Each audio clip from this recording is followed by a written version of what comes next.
I'm Sarah, I'm from Tafwa, and I love listening to Today FM. Today FM rocks. My name is Freddy, I'm from Gamiatong. I listen to Mario on the traffic jam every afternoon. Hi, my name is Salah, I live in Asinu. Today FM rocks. My name is Denasa and I'm from Lutoka and I love listening to Today FM. My name is Mulamila, I work at Golden Point Resort. I love listening to Today FM, it rocks in Raki Raki.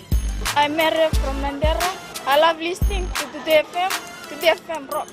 We love listening to Today FM. Today FM rocks. Today's hit music on Today FM.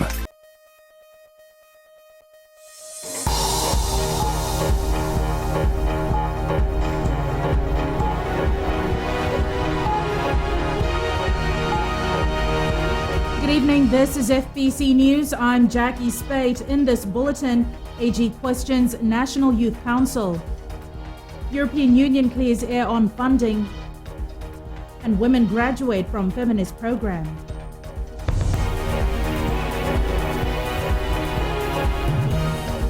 Acting Prime Minister Ayaz Said Qayyum has questioned the effectiveness of the National Youth Council.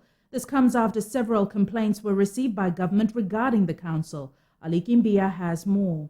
Acting Prime Minister Ayaz Said Qayyum has clearly stated that the National Youth Council could diminish if it is politicized. We've had people complain to us that, this is all very political, and we don't want to get involved in it, because when we go, we hear only one view or one particular agenda, and that I think would diminish the role of the National Youth Council.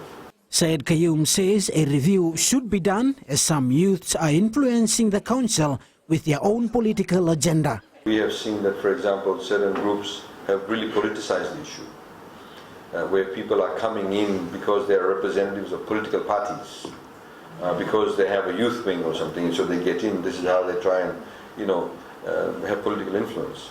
National Youth Council Public Relations Officer Mickey Wali says a decision for such review will only be made by the National Executive Committee of the Council. Said Qayyum says one of the things that needs to be looked at is how are people selected to be members of the Council. Ali Kimbia, FBC News. The European Union has stressed that the money given to the Pacific for climate change mitigation are grants and not loans, as reported by some local media. EU's ambassador to the Pacific, Andrew Jacobs, has responded to media reports that it does not give loans as it is not a bank. Jacobs says it will be wrong to insist that vulnerable countries are taking loans. Around 550 million Fiji dollars in projects around the Pacific, focusing on climate change adaptation and mitigation, focusing on renewable energy, and focusing on the key issues which will make Pacific countries even more resilient to the negative effects of climate change. All of that money is in the form of grants. Jacobs has acknowledged the hard work of Prime Minister Voreqe Bainimarama for campaigning against climate change and addressing the plight of the affected small island nations. 21 young women graduated last night from a year-long feminist program. The Emerging Leaders Forum, commonly known as ELF, is organized by the Fiji women's rights movement. The young women aged between 18 to 25 over the year went through training on numerous issues covering human rights, feminism, sexual reproductive health, and women's rights, to name a few. I've made 2 good friends in this program, so we decided to maybe go forward and do some grassroots works, like maybe go down to communities and teach about what we learned, and maybe in another 4 years we are planning to maybe open up our own NGO. To have a space where we could meet with other like-minded women to dialogue on issues that affect us in our country, in our community. So basically it was just an avenue to have this space where we can talk about our issues, where we feel that our decisions were going to have an impact some way or the other on some of the things that we face in life. I have become more empowered and confident because this program gave me that platform to stand up and speak out and not be afraid to talk about things that we are passionate about. These women join 84 other ELF alumni who have been through the program since its inception in 2003. The Rengo was held today for the late Ratimal Bainimarama, who passed away earlier this week after a short illness. Members of Parliament, friends and government officials gathered at his residence for Rengo today. Ratimal Bainimarama was one of the longest-serving officers up to 2010, a total of 48 years. His funeral will be held tomorrow at 10 a.m. at the Wesley City Mission Church in Butt Street, Suva. Ratumeli is survived by his wife and 6 children and 6 grandchildren. Coming up on FBC News, Total looks at expansion of service stations.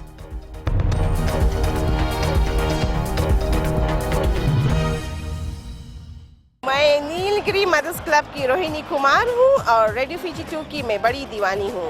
मेरा नाम राम है, मैं लटोका में रहता हूँ और जस्ती करके मैं रेडियो फीजी 2 सुन रहा हूँ। हाय, मैं हूँ आइना नाभवा टाउन से। नाभवा में रेडियो फीजी 2 सबकी पसंद। मेरा नाम अश्विन है, मैं रेगरेकी में टैक्सी का व्यापार करता हूँ और ज़्यादातर हम लोग रेगरेकी में रेडियो फीजी 2 सुनते हैं। हमारा नाम रोशनी है, मैं तावा टाउन से बात कर रही हूँ। मुझे रेडियो फीजी बहुत पसंद है। रेडियो फीजी 2 देश की धड़कन।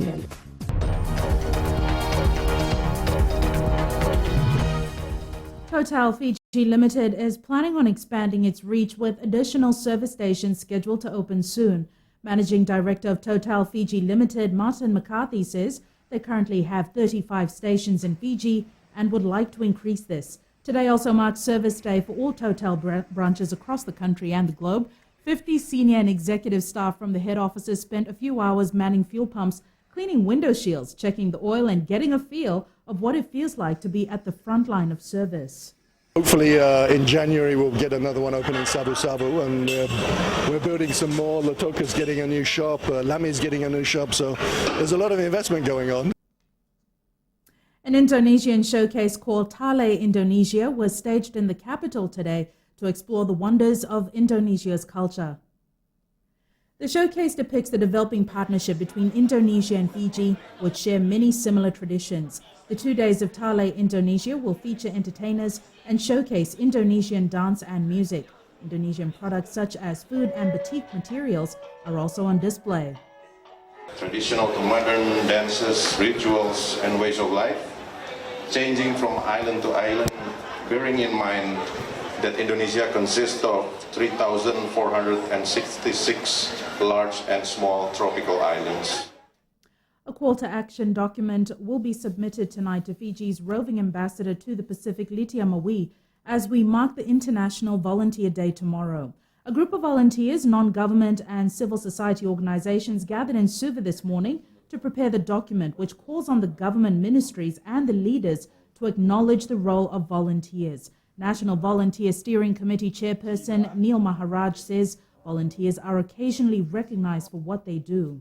It's important that the leaders, the policymakers and the governments around the Pacific recognize these volunteer organizations and come up with a formula into how does the volunteer efforts and the volunteer contribution, which is probably the largest contribution, can be integrated in the national economy. Maharaj says a collective effort is needed to engage the younger generation into volunteerism, as most of them are enticed into paying jobs and not motivated towards doing voluntary work. Faith-based and civil society organizations play a critical role in harnessing the fight of violence against women. The coordinator of the Fiji Women's Crisis Center, Shamima Ali, says, along with these two important stakeholders, traditional leaders also play a crucial role in addressing the issue of violence against women in their communities. The worse the situation is, the prevalence levels are higher. So it's really important that these women are here and they are upskilled in the dynamics of domestic violence and other forms of violence, but also knowing the law and what is the role of the police and the law in preventing or in responding to survivors. This two-day workshop is targeted at equipping rural community leaders with how to adequately deal with victims and their community. These are areas that often the crisis center, the police, we don't reach out so often as we would like to. So it's really good to increase their knowledge and information so that they can respond better to survivors, but also assist the government, assist other NGOs that are working in this area.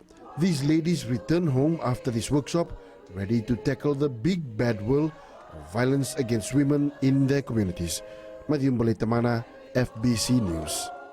Ali says the Ministry for Women and the FWCC will be working closely with its stakeholders in combating violence against women in looking to 2016. Coming up in sports, Fijiana on song at the Dubai Sevens.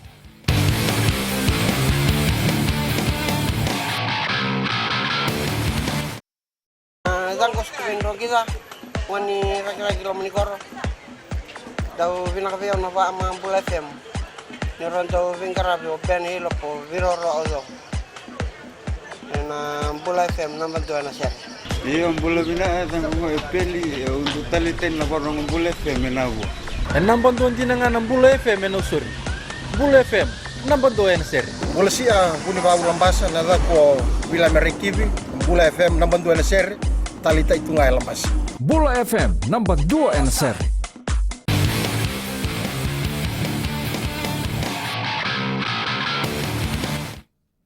The telecom Fijiana side has got off to a flying start in the Dubai leg of the Women's World 7 Series after cruising through unbeaten in the pool stages.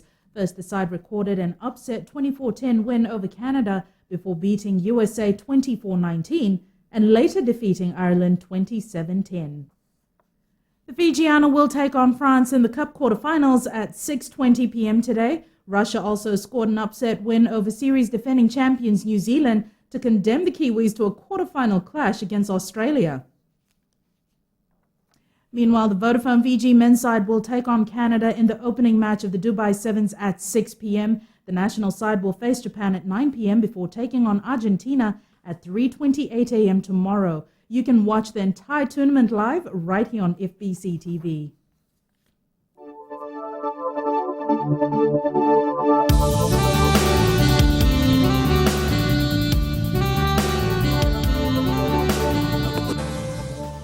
Conditions were bright today as moderate trade winds and fresh afternoon sea breezes brought a fine sunny day to Fiji. Mombasa was the hottest at 32 degrees, while other major centres were in the low 30s, leaving Savu the coolest at 29. Expect another warm night tonight. Tomorrow, the hot weather will continue under hazy skies across Viti level and Vanua level, with the usual slight chances of isolated showers in the east. And looking ahead to Sunday, we expect this fine weather to continue with few isolated showers. Our main stories again. National Youth Council's role questioned, European Union clears air on funding, and women graduate from feminist program. Onto our poll question for this week, and we are asking, is Christmas becoming too commercialized? Visit our FBC website to take part. Remember, you can send us newsworthy pictures and videos on email citizenseyes@fbc.com.fj or share it with us via Facebook page FBC News. And if you're on Twitter, follow and tweet us your news tips at FBC_news or simply hashtag FBC News. Remember, straight after this, we will go live to the Dubai Sevens where Fiji takes on Canada in the opening match. You can watch the entire tournament live right here on FBC TV. You've been watching FBC News. I'm Jackie Spade. Have a safe and enjoyable weekend. Ni Modamanda.